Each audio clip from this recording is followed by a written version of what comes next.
This is the Sri Lanka Broadcasting Corporation.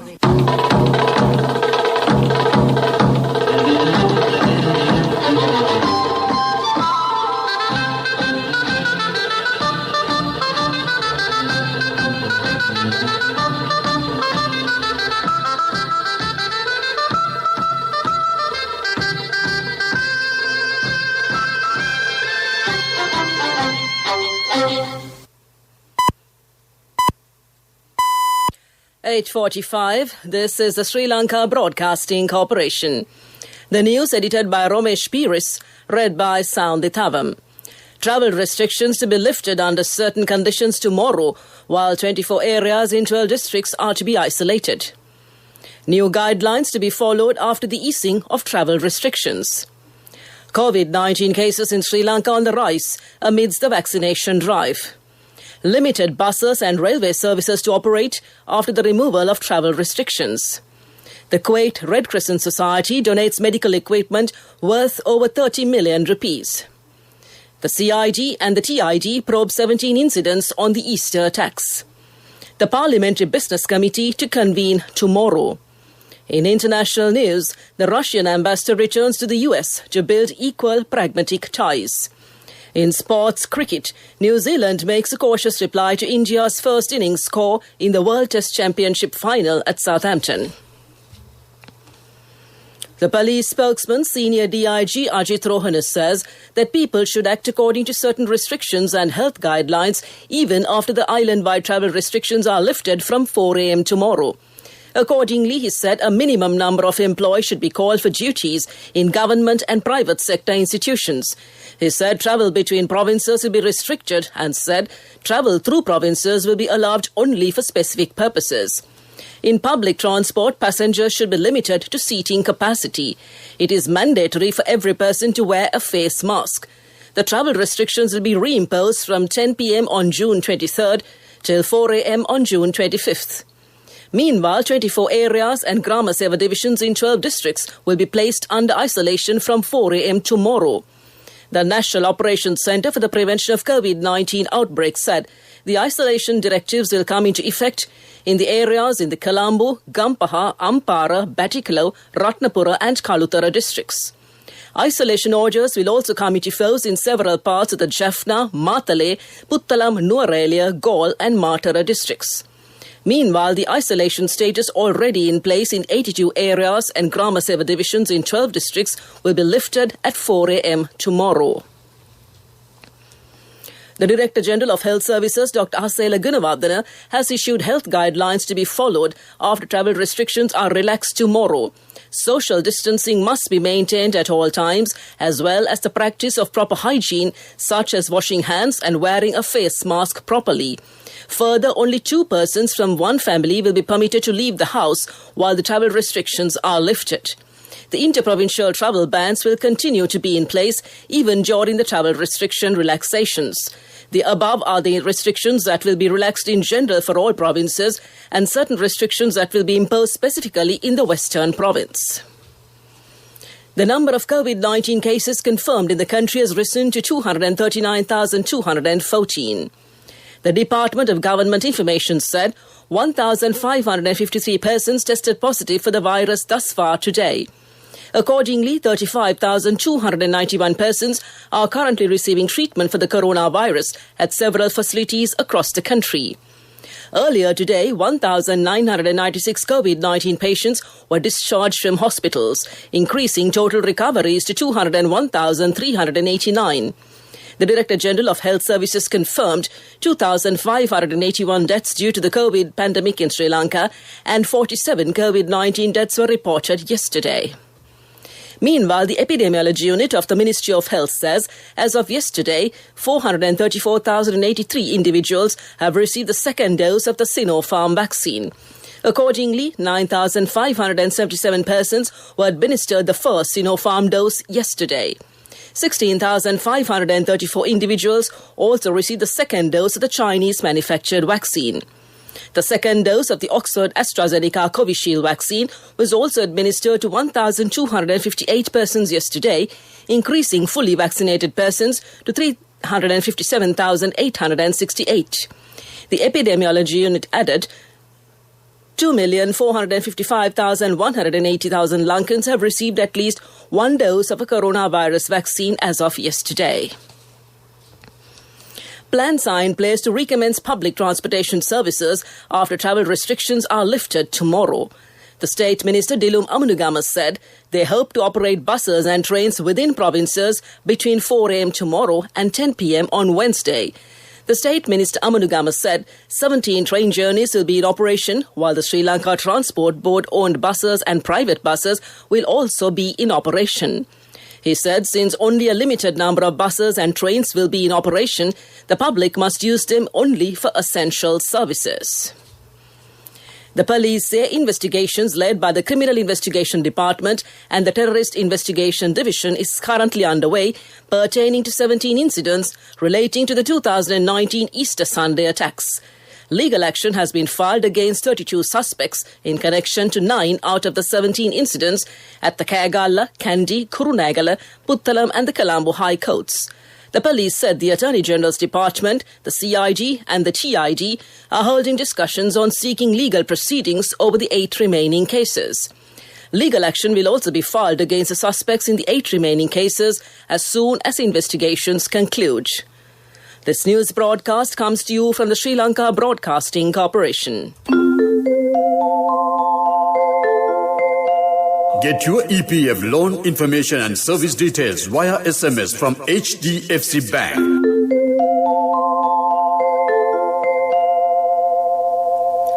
The Committee on Parliamentary Business will convene tomorrow at the Parliament Complex under the chairmanship of the Speaker Mahinda Yapabewardena to decide on the business of the House for next week. Meanwhile, parliamentary sittings of the week ahead are scheduled to begin at 10 a.m. on Tuesday. In addition, the Committee on Public Finance will convene under the chairmanship of MP Anura Predashrayapa at 11:30 a.m. tomorrow.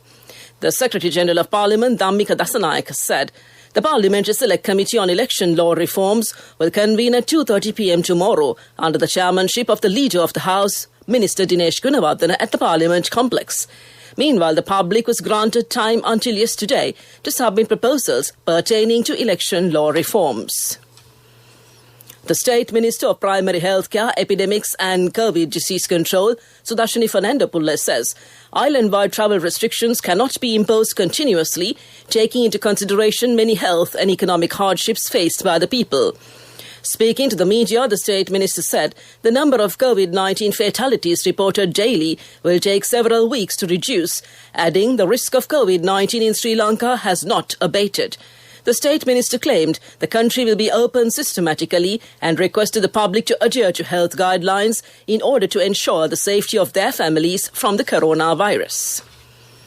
The Sri Lanka police arrested 1,082 people for violating the quarantine laws. Yesterday, the senior DIG Ajith Rohana confirmed a total of 40,674 people were arrested for violating the quarantine laws since the 30th of October 2020. He said the interprovincial restrictions will be strictly enforced, especially from tomorrow when travel restrictions are relaxed.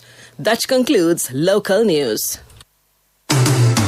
NAB. Get your EPF loan information and service details via SMS from HDFC Bank. Wherever you are, being a state and private sector employee, to obtain EPF loan information and service details, just send a SMS mentioning EPF space name and region to 0718 800 999. HDFC Bank, the bank for your home. The main news story is brought to you by Siddhalepa Vedamahatmya.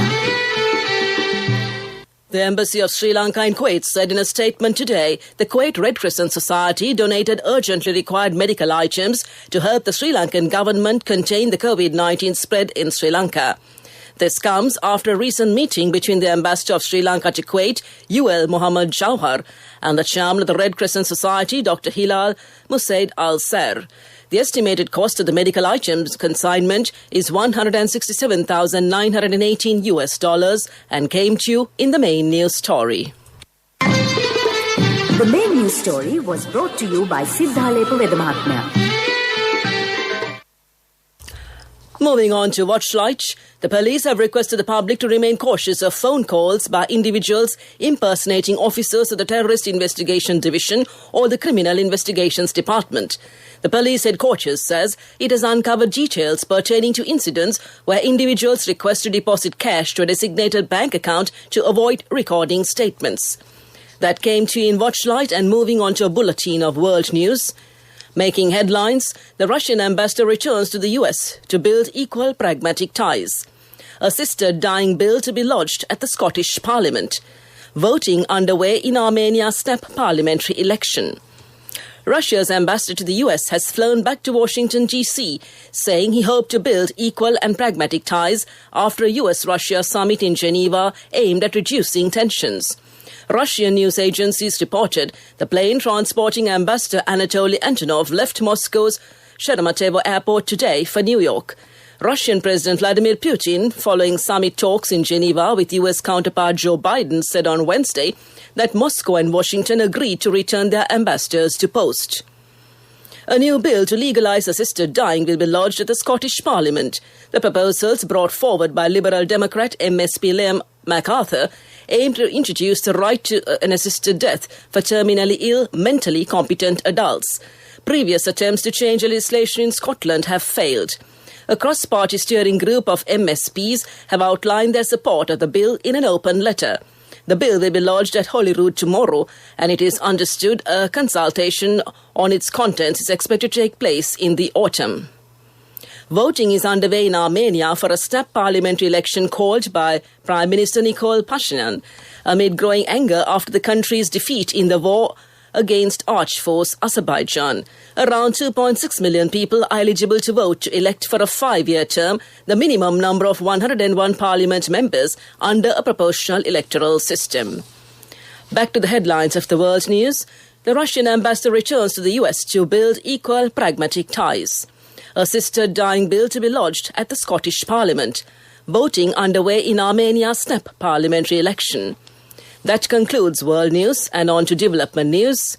The Ceylon Petroleum Corporation signed a memorandum of understanding with the Hambantota International Port Group to develop the Hambantota Port as a strategic energy centre in Sri Lanka.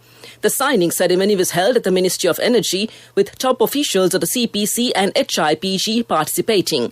A separate storage terminal with associated facilities for both domestic and export purposes connected to the port via a pipeline is to be established by the CPC about 15 kilometres away from the port.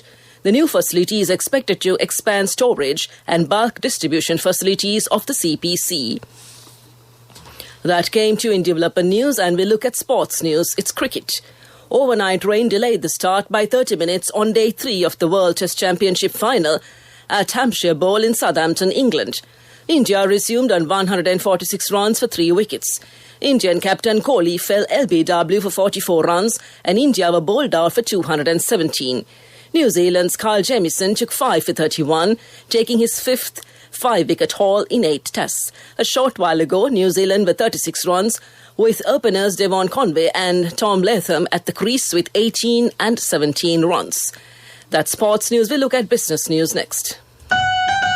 Contributory deposit of 1,000 rupees from NSB when your child enters grade 1. Open a Hapan Children's Service account for your kid today. Higher interest. Conditions apply. Business news. Sponsored by National Savings Bank. The safest place for your money.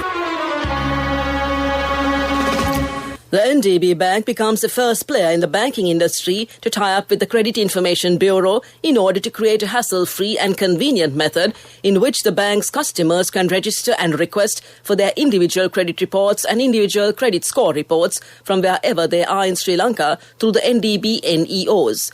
NDB Director Group CEO said with this latest partnership, they have taken digital banking to a whole new level, making it easy and convenient for all customers. That's business news, economic news to follow. Business news. Sponsored by National Savings Bank. The safest place for your money. Contributory deposit of 1,000 rupees from NSB when your child enters grade 1. Open a Hapan Children's Service account for your kid today. Higher interest. Conditions apply.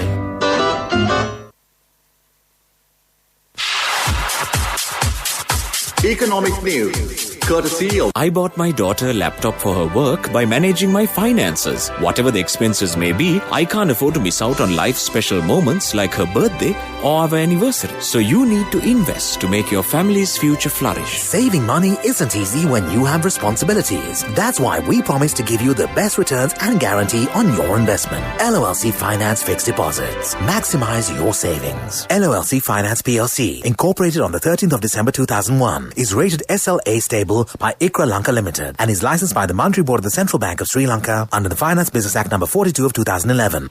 The Colombo Stock Exchange successfully concluded yet another virtual forum organised as part of an awareness drive for island-wide small and medium enterprises.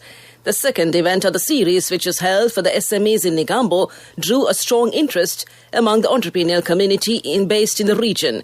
The series of virtual forums is hosted by CSC with the objective of promoting the advantages of listing on the Empower Board. That's Economic News. Saving money isn't easy when you have responsibility. That's why we promise to give you the best returns and guarantee on your investment. LOLC Finance Fixed Deposits. Maximize your savings. LOLC Finance PLC, incorporated on the 13th of December 2001, is rated SLA stable by ICRA Lanka Limited and is licensed by the Monetary Board of the Central Bank of Sri Lanka under the Finance Business Act number 42 of 2011. Weather Report was sponsored by Dialogue, in partnership with the Ministry of Education, introduces Nanasa, a trilingual educational mobile app with video-based lessons for grade 1 to A-levels. Now your child can study with ease on your mobile with no subscription fee. The Meteorology Department forecasts a few showers to occur in the western, central, Sabaragamu and northwestern provinces and in the Galle and Matara districts. Mainly fair weather will prevail elsewhere.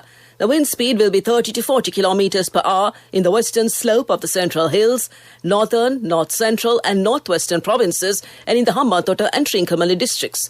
The Met Department adds that the wind speed can increase up to 50 kilometers per hour at times in these areas. Weather Report was sponsored by Dialogue, in partnership with the Ministry of Education, introduces Nanasa, a trilingual educational mobile app with video-based lessons for grade 1 to A-levels. Now your child can study with ease on your mobile with no subscription fee. To conclude this bulletin of news, a recap of the headlines. Travel restrictions to be lifted under certain conditions tomorrow, while 24 areas in 12 districts are to be isolated. New guidelines to be followed after the easing of travel restrictions. COVID-19 cases in Sri Lanka on the rise amidst the vaccination drive. Limited buses and railway services to operate after the removal of travel restrictions. The Kuwait Red Crescent Society donates medical equipment worth over 30 million rupees. The CID and TID probe 17 incidents on the Easter attacks. The Parliamentary Business Committee to convene tomorrow. The ambassador of Russia returns to the US to build equal pragmatic ties. New Zealand makes a cautious reply to India's first innings score in the World Test Championship final at Southampton. That concludes tonight's news broadcast.